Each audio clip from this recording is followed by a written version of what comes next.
this might be one of the most wildest machines that you've never heard of. It costs more than a Boeing 787. It's the size of a bus, and without it, there is literally no AI revolution. But first, here's a crazy question. How do you print billions of transistors onto a chip when each one is smaller than a virus or a grain of dust, if you're not familiar with how small a virus is? The answer is something called EUV lithography, or extreme ultraviolet lithography. And nothing about this is normal. We're talking about tiny droplets of molten tin exploding into plasma, mirrors so flat that they literally defy physics, and light so small it melts glass. And here's the best part. This one machine, built by a single company in the Netherlands, prints every advanced chip in the world. No EUV, I mean, there would be no iPhones, no GPUs, no AI models. So let's break down today the machine that quietly built the modern world. Feels a little dramatic, but it's kind of not. First up though, why do chips need something this extreme? AI models keep getting bigger. Bigger models need faster chips. Faster chips need smaller transistors. But at 5 nanometers, 3 nanometers, and soon 2 nanometers, we're operating at a few dozen atoms wide. And at this scale, using normal light to print patterns is like trying to draw eyelashes using a giant paint roller. It's a very specific example, but I like it.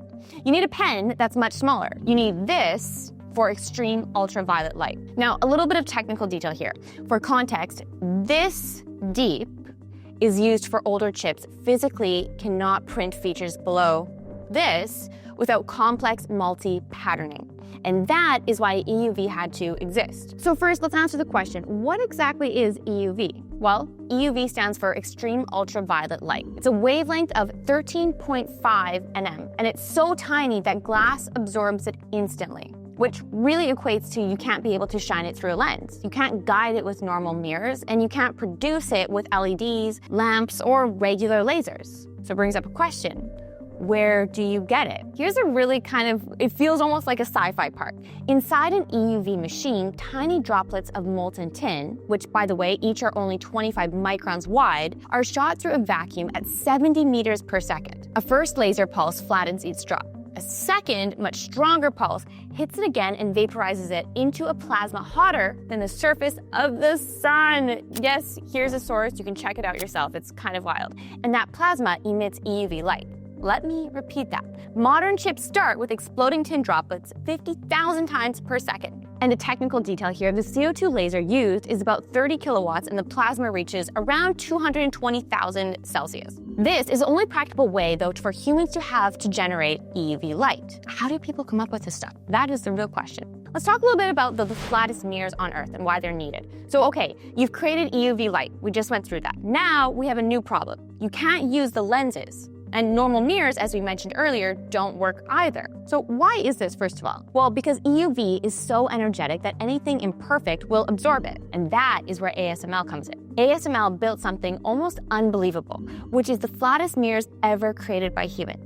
Each mirror is made of 40 to 50 alternating layers of molybdenum and silicon. They're polished to within 0.1 nanometers, which is 1 out of 1,000th the width of a DNA strand. And if one of these mirrors were scaled to the size of, say, the United States, the tallest bump would be just a few millimeters. That's how perfect they have to be. The EUV machine uses a whole series of these mirrors, each one shaping and bouncing the light through a vacuum chamber, until it lands on the mask that contains the transistor pattern. And this mirror system is one of the most precise optical systems ever built. Now, EUV optics operate at less than 70% reflectivity per bounce. So the system is designed to use a few reflections, or as few reflections as possible before reaching the wafer.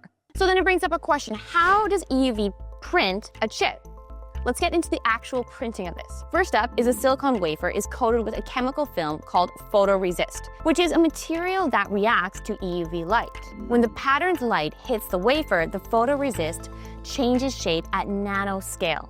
And this creates openings exactly where the transistor gates will go. Then you simply develop, etch, deposit materials, polish, and start all over again. Now this happens layer after layer.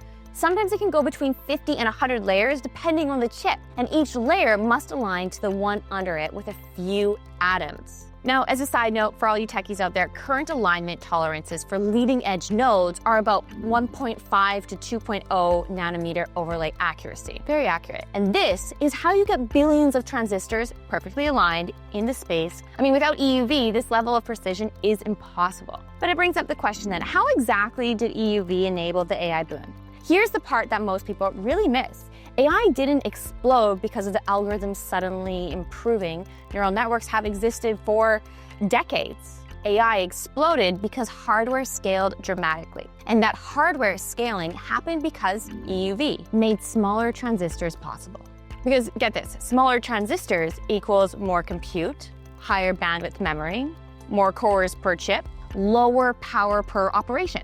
I mean, this is how we got NVIDIA's H100, AMD's MI300, Apple's M3, and the GPUs that train ChatGPT, and really every LLM you know. Without EUV, we would still be stuck way in the past, and training GPT-4 might take years instead of weeks. It's really the difference between AI is cool and AI is everywhere. So let's talk a little bit about ASML, the machines they have, the machines that really build the modern world, as we say, the part that blows everyone's minds, or at least mine anyways. There is only one company on Earth, that makes EUV machines, which is ASML. And they're from the Netherlands, which, by the way, I went on my honeymoon and it was a beautiful place. Each machine costs around 200 to 400 million, takes 100,000 parts, needs 40 shipping containers to transport, and requires on-site assembly, all by ASML engineers. Now, there are only a few of these in the world. I think it's a few dozen, actually.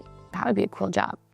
Every cutting-edge chip from iPhones, GPUs, to supercomputers, to the processors training every AI model is printed on a machine that uses this exploding tin that we spoke about, exploding tin droplet, extreme light, and the mirrors we spoke about, the flat mirrors that our physics really shouldn't even allow them to be this flat. When you think of EUV, EUV isn't just a machine. It's really the foundation of the entire modern tech stack. And that is why it is one of the most incredible machines that you've never heard of, and the one that built the entire AI revolution. Now, if you like these more in-depth, research-driven videos, leave in the comments, give this video a like, and let me know what else you're curious about. We have some really exciting topics coming up, so stay tuned for more.